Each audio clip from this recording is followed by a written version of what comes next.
அதிரடி ஆட்டத்தினை ஆரம்பித்த ஹிஸ்புல்லாஹ் இராணுவத்தினரும் சயீத் ஹசன் நஸ்ருல்லா அவர்களுடைய விசேட உரையும் 12 மணித்தியாலங்களுக்குள் போர் வாகனங்களையும் இஸ்ரேலி ஆக்கிரமிப்பு சிப்பாய்களையும் கொத்து கொத்தாக தட்டி தூக்கிய ஹிஸ்புல்லாஹ் இராணுவத்தினர்.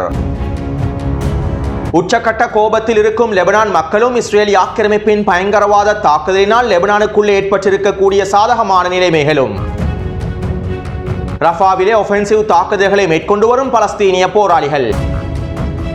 ஈரானுக்கும் ரஷ்யாவுக்கும் இடையிலே கைச்சாத்திடப்பட போகும் மூலோபாய கூட்டு திட்டம்.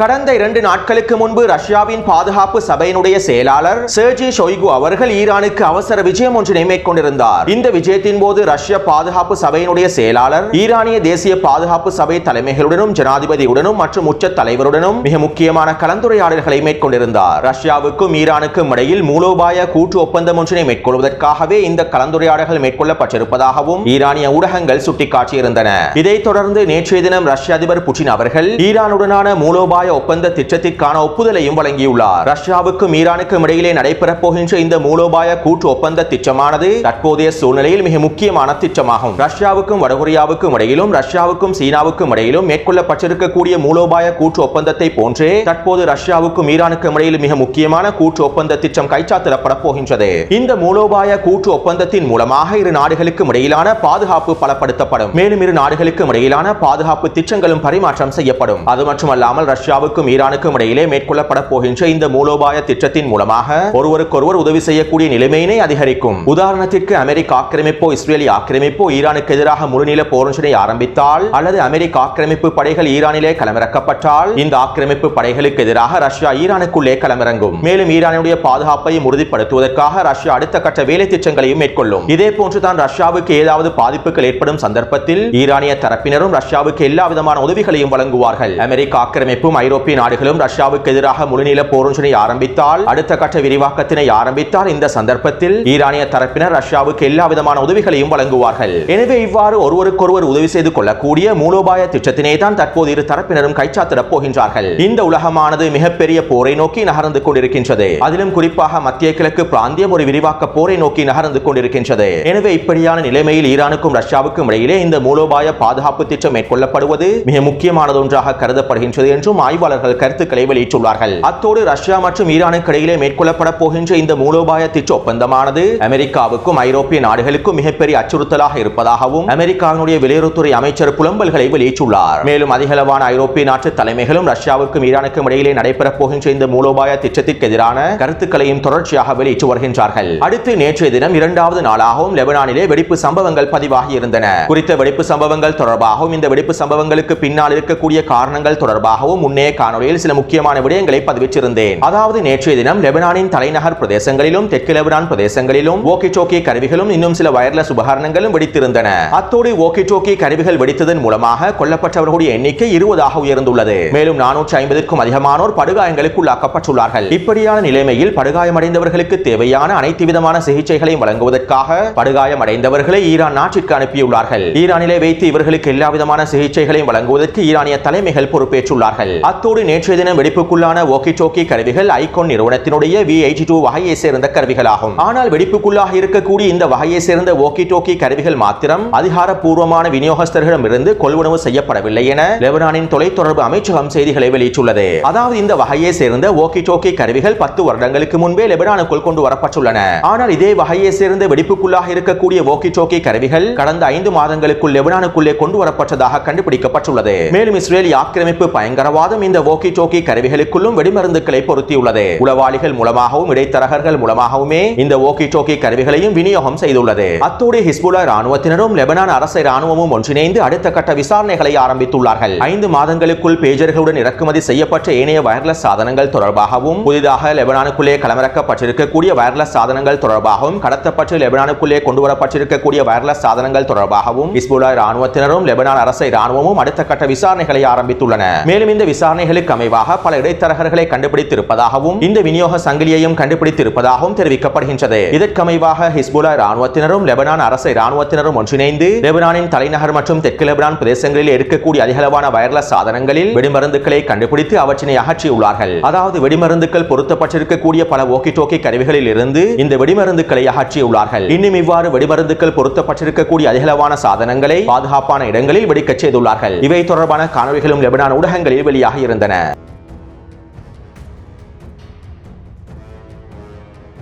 அடுத்து லெபனான் நாடானது பொருளாதார நெருக்கடிகளுக்குள் சிக்கி இருக்கக்கூடிய நாடாகும். லெபனானினுடைய அரசியல் ஸ்திரத்தன்மையும் சிதைவடைந்தே காணப்படுகின்றது. கடந்த 5 வருடங்களுக்கு மேலாக லெபனானிலே ஏற்பட்டிருக்கக்கூடிய பொருளாதார நெருக்கடிகளின் விளைவாகவே லெபனானினுடைய அரசியல் ஸ்திரத்தன்மையும் சிதைவடைந்து காணப்படுகின்றது. அதே போன்று ஹிஸ்புல்லா இராணுவத்தினர் ஒட்டுமொத்த லெபனானையும் பொறுப்பேற்க வேண்டும் என்றும் லெபனானினுடைய அரசாங்கத்தினை ஹிஸ்புல்லா இராணுவத்தினர் பொறுப்பேற்க வேண்டும் என்றும் அதிகளவான லெபனான் மக்கள் கோரிக்கை விடுத்தும் வருகின்றார்கள். லெபனான் பாராளுமன்றத்திலே ஹிஸ்புல்லாவின் பாராளுமன்ற உறுப்பினர்களும் காணப்படுகின்றார்கள். இதனால் லெபனானை பொருளாதார நெருக்கடியிலிருந்து மீட்டெடுத்து வழிநடத்துவதற்காக ஹிஸ்புல்லா இராணுவத்தினர் லெபனானை முழுமையாக பொறுப்பேற்க வேண்டும் என்கின்ற கோரிக்கைகள் தொடர்ச்சியாக முன்வைக்கப்பட்டு வந்திருந்தன. இருப்பினும் வெளிநாட்டு சக்திகள் மூலமாகவும் அமெரிக்க ஆக்கிரமிப்பின் மூலமாகவும் லெபனானுக்குள்ளே கலவரங்கள் ஏற்படுத்தப்படக்கூடாது, உள்நாட்டு போர் ஒன்று ஏற்பட்டுவிடக் கூடாது என்கின்ற காரணத்தினால் தான் ஹிஸ்புல்லா இராணுவத்தினர் லெபனான் அரசை பொறுப்பேற்பதற்கு முன்வரவில்லை. மேலும் இவை தொடர்பாக பல முக்கியமான தகவல்களை நான் முன்னைய காணொளிகளிலும் குறிப்பிட்டுள்ளேன். அத்தோடு லெபனானுக்குள்ளே அரசியல் ஸ்திரத்தன்மை சிதைக்கப்பட்டிருப்பதன் விளைவாக அரசியல் கட்சிகளுக்கிடையிலே பிளவுகளும் காணப்படுகின்றன.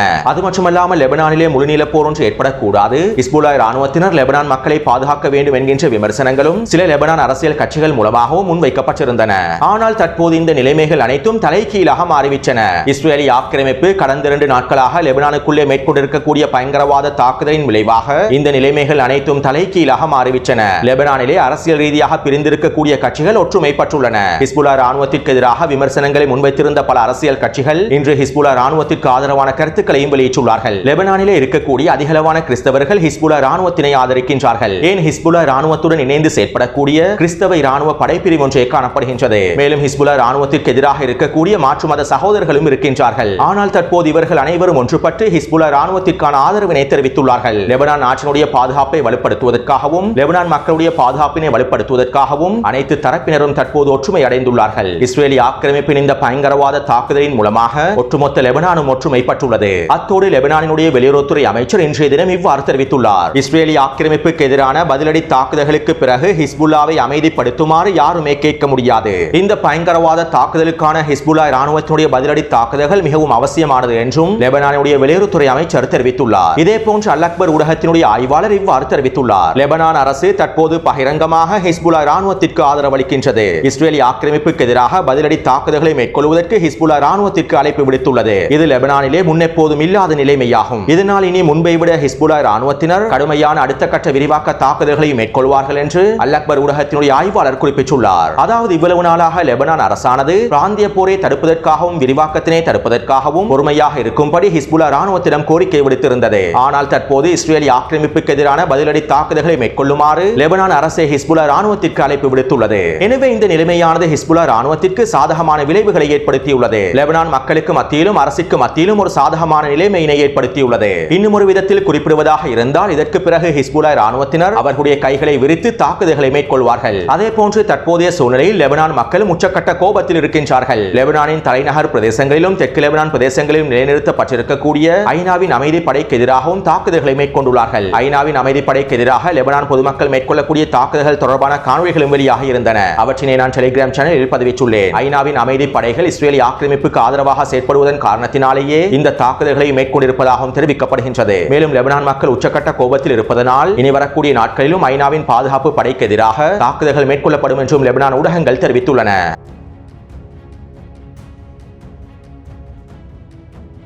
இன்று காலையிலிருந்து ஹிஸ்புல்லா இராணுவத்தினர் அதிரடியான மரண வேட்டையை ஆரம்பித்திருந்தார்கள். இதன் ஆரம்பமாக மர்கலிட் பிரதேசத்தில் இருக்கக்கூடிய அல் மராஷ் தளத்தினை இலக்கு வைத்து ஹிஸ்புல்லா இராணுவத்தினர் கவசதிர் ஏவுகணை தாக்குதல்களையும் 4 ட்ரோன் தாக்குதல்களையும் மேற்கொண்டுள்ளார்கள். அதாவது குறித்த அல் மராஷ் தளத்தில் 17க்கும் அதிகமான இஸ்ரேலி ஆக்கிரமிப்பு சிப்பாய்கள் கூடியிருந்துள்ளார்கள். இவர்களை இலக்கு வைத்துதான் ஹிஸ்புல்லா இராணுவத்தினர் துல்லியமான அதிரடியான தாக்குதல்களை மேற்கொண்டுள்ளார்கள். மேலும் இந்த தாக்குதல் தொடர்பான காணொளிகளும் வெளியாகி இருந்தன. அவற்றினை நான் டெலிகிராம் சேனலிலும் பதிவிட்டுள்ளேன். அத்தோடு இந்த தாக்குதலில் 15 இஸ்ரேலி ஆக்கிரமிப்பு ஆக்கிரமிப்பு சிப்பாய்களும் கொத்து கொத்தாக தட்டி தூக்கப்பட்டுள்ளார்கள். அதே நேரம் இந்த தாக்குதல் தொடர்பான செய்திகளையும் தகவல்களையும் இஸ்ரேலிய ஆக்கிரமிப்பு ராணுவம் தணிக்கை செய்துவிட்டது. இருப்பினும் இஸ்ரேலிய ஆக்கிரமிப்பின் வைத்தியசாலை வட்டாரங்களுக்கு அமைவாக 5 இஸ்ரேலிய ஆக்கிரமிப்பு சிப்பாய்கள் கொல்லப்பட்டிருப்பதாகவும் 10க்கும் அதிகமான இஸ்ரேலிய ஆக்கிரமிப்பு சிப்பாய்கள் படுகாயமடைந்திருப்பதாகவும் தகவல்கள் வெளியாகியுள்ளன.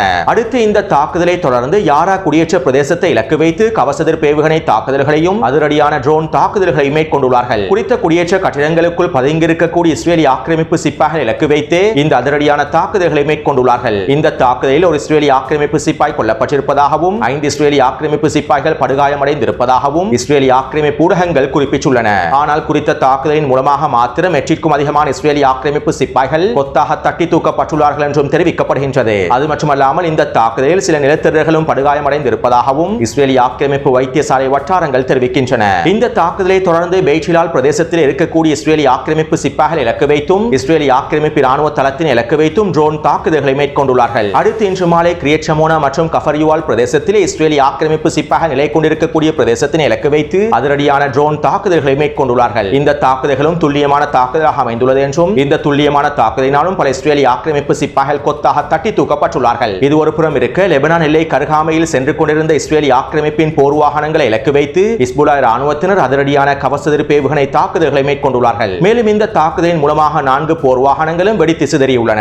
அதற்குள்ளே இருக்கக்கூடிய இஸ்ரேலிய ஆக்கிரமிப்பு சிப்பாய்கள் மொத்தமாக அழிக்கப்பட்டுள்ளார்கள். அதாவது நேருக்கு நேராக சண்டையிடுவது இவ்வாறு தான் என்பதனை ஹிஸ்புல்லா ராணுவத்தினர் இஸ்ரேலிய ஆக்கிரமிப்பு ராணுவத்திற்கு காண்பித்துள்ளார்கள். மறைமுகமாக கோழைத்தனமாக தாக்குதல்களை மேற்கொள்ளாமல் இஸ்ரேலிய ஆக்கிரமிப்பு ராணுவத்திற்கு எதிராக நேரடியான தாக்குதல்களை மேற்கொண்டு 20க்கும் அதிகமான இஸ்ரேலிய ஆக்கிரமிப்பு சிப்பாய்களை கொத்து கொத்தாக தட்டி தூக்கி இதுதான் வீரமான தாக்குதல் என்பதனையும் ஹிஸ்புல்லா ராணுவத்தினர் உறுதிப்படுத்தியுள்ளார்கள். அத்தோடு இன்று காலையிலிருந்து இஸ்ரேலிய ஆக்கிரமிப்பின் ராணுவ வைத்தியசாலைகள் நிரம்பி வழிவதாகவும் இஸ்ரேலிய ஆக்கிரமிப்பு ஊடகங்களே செய்திகளை வெளியிட்டுள்ளன.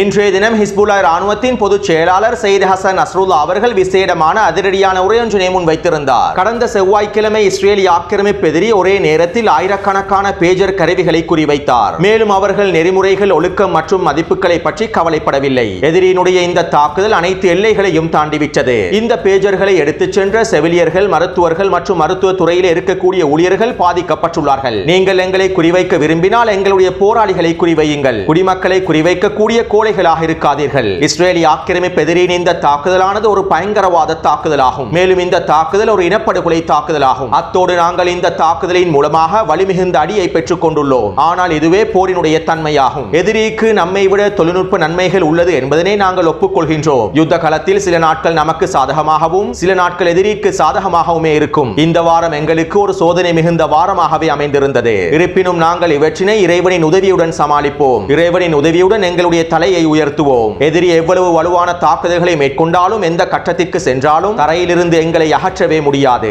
இறைவனின் உதவியுடன் எங்களுடைய எதிர்ப்பானது தரையிலே வலுவாக காணப்படுகின்றது. நாம் கடந்த அக்டோபர் 7ஆம் தேதியிலிருந்து பலஸ்தீனிய மக்களுக்கு ஆதரவான போர் முனையை தொடர்கின்றோம். இஸ்ரேலிய ஆக்கிரமிப்புக்கு எதிராக ஹமாஸ் வைத்திருக்கும் மிக முக்கியமான பேச்சுவார்த்தை அட்டைகளில் லெபனான் போர் முனையும் ஒன்றாகும். இதனால் தான் காசாவுக்கான எங்களுடைய ஆதரவு முனையை நிறுத்துவதற்கு இஸ்ரேலிய ஆக்கிரமிப்பு எதிரி 11 மாதங்களாக முயற்சி செய்கின்றது. ஆனால் ஒரு பொழுதும் நாங்கள் காசாவுக்கு ஆதரவான முனையை நிறுத்தவில்லை. கடந்த செவ்வாய்க்கிழமை மேற்கொள்ளப்பட்ட தாக்குதலின் மூலமாக இஸ்ரேலிய ஆக்கிரமிப்பு எதிரி லெபனான் போர் முறையை நிறுத்துமாறும் எங்கள் மீதான தாக்குதல்களை நிறுத்துமாறும் மறைமுகமான செய்திகளை அனுப்பியிருந்தது. எதிரியின் வற்புறுத்தலுக்கு அமைவாக நாங்கள் இந்த தாக்குதல்களை நிறுத்தினால், காசாவுக்கான ஆதரவு முனையினை நிறுத்தினால் இவ்வளவு நாளாக நாங்கள் செய்த அனைத்து விடயங்களும் வீணடிக்கப்பட்டுவிடும். லெபனான் போர் முனையும் பலஸ்தீனிய போர் முனையும் வெவ்வேறான போர் முனைகள் அல்ல. லெபனான் போர் முனையிலிருந்து பலஸ்தீனிய போர் முனையை ஒரு பொழுதும் பிரிக்க முடியாது. இது எங்களுடைய மத மற்றும் மனிதாபிமான கடமையாகும். காசா மீதான போரை நிறுத்தும் வரை நாங்கள் இஸ்ரேலிய ஆக்கிரமிப்புக்கு எதிரான போரை ஒரு பொழுதும் நிறுத்த மாட்டோம். நான் மீண்டும் மீண்டும் சொல்கின்றேன், எந்த சூழ்நிலை ஏற்பட்டாலும் என்ன தியாகங்கள் கொடுத்தாலும் நாங்கள் எங்களுடைய கடமையை விட்டுவிட மாட்டோம். பலஸ்தீனிய மக்களுக்கான ஆதரவினை நாங்கள் ஒரு பொழுதும் விட்டுவிட மாட்டோம். அத்தோடு இஸ்ரேலிய ஆக்கிரமிப்பின் இந்த பயங்கரவாத தாக்குதலினால் எங்களுடைய கட்டளை அமைப்புகளோ மற்றும் செயல்பாட்டு திறன்களோ பாதிக்கப்படவில்லை. எங்களுடைய அனைத்து திறன்களும் சிறப்பாகவே நடைபெற்று வருகின்றன.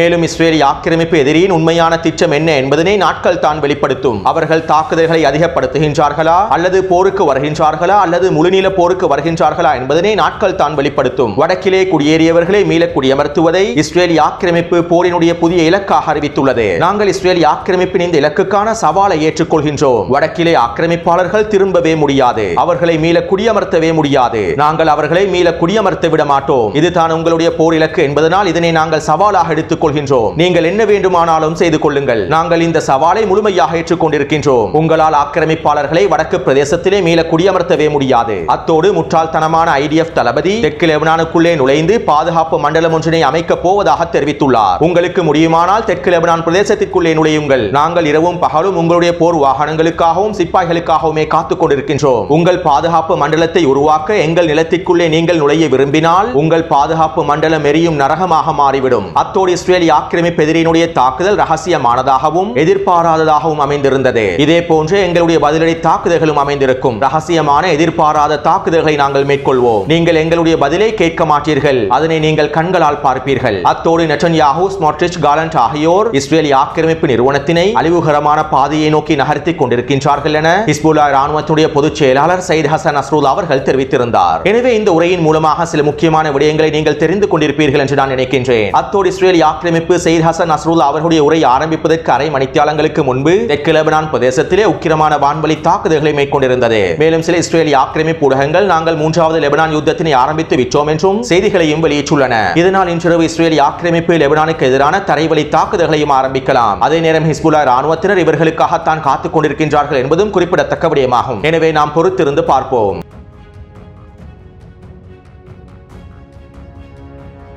இஸ்ரேலிய ஆக்கிரமிப்பு ஆக்கிரமிக்கப்பட்ட பலஸ்தீனிய பிரதேசங்களிலிருந்து முழுமையாக வெளியேறிவிட வேண்டும் என ஐநாவின் பொதுச் சபையிலே தீர்மானம் நிறைவேற்றப்பட்டுள்ளது. இந்த தீர்மானத்திற்கு 124 பேர் ஆதரவாக வாக்களித்ததன் விளைவாக குறித்த தீர்மானமானது ஐநாவின் பொதுச் சபையில் நிறைவேற்றப்பட்டுள்ளது. இருப்பினும் ஐநாவின் பொதுச் சபையிலே நிறைவேற்றப்பட்டிருக்கக்கூடிய இந்த தீர்மானத்தினால் எந்தவிதமான மாற்றமும் ஏற்படுத்தப்பட போவதில்லை. இந்த தீர்மானத்திற்கு அமைவாக இஸ்ரேலிய ஆக்கிரமிப்பு ஆக்கிரமிக்கப்பட்ட பலஸ்தீனிய பிரதேசங்களிலிருந்தும் வெளியேறப் போவதில்லை. அடுத்து காசாவின் யுத்தகாலத்தில் பலஸ்தீனிய போராளிகள் ஒஃபென்சிவ் தாக்குதல்களை மேற்கொண்டு வருகின்றார்கள். இதற்கமைவாக உமர் அல் காசிம் படையினரும் அல்-அக்ஸா படையினரும் ஒன்றிணைந்து தாலல் சுல்தான் பிரதேசத்திலே ஒஃபென்சிவ் தாக்குதல் ஒன்றை மேற்கொண்டுள்ளார்கள். இதன்போது RPG ஏவுகணைகளை பயன்படுத்தி 2 மெர்காவா போர்த்தாங்கி வாகனங்களை வெடிக்கச் செய்துள்ளார்கள். இதற்குள்ளே இருக்கக்கூடிய இஸ்ரேலிய ஆக்கிரமிப்பு சிப்பாய்கள் மொத்தமாக வெடித்து சிதறியுள்ளார்கள். அது மட்டுமல்லாமல் குறித்த பிரதேசத்திலே கட்டிடங்களில் பதுங்கி இருக்கக்கூடிய இஸ்ரேலிய ஆக்கிரமிப்பு சிப்பாய்களுக்கு எதிராக TBG ஏவுகணை தாக்குதல்களை மேற்கொண்டுள்ளார்கள். அடுத்து முஜாஹிதீன் படையினர் ரஃபா நகருக்கு அருகாமையில் RPG ஏவுகணையை பயன்படுத்தி ஒரு மெர்காவா போர்த்தாங்கி வாகனத்தையும் அளித்துள்ளார்கள். அடுத்து வெஸ்ட் பேங்கினுடைய பலாட்டா முகாமிலே தொடர்ச்சியான தாக்குதல்கள் நடைபெறுகின்றன.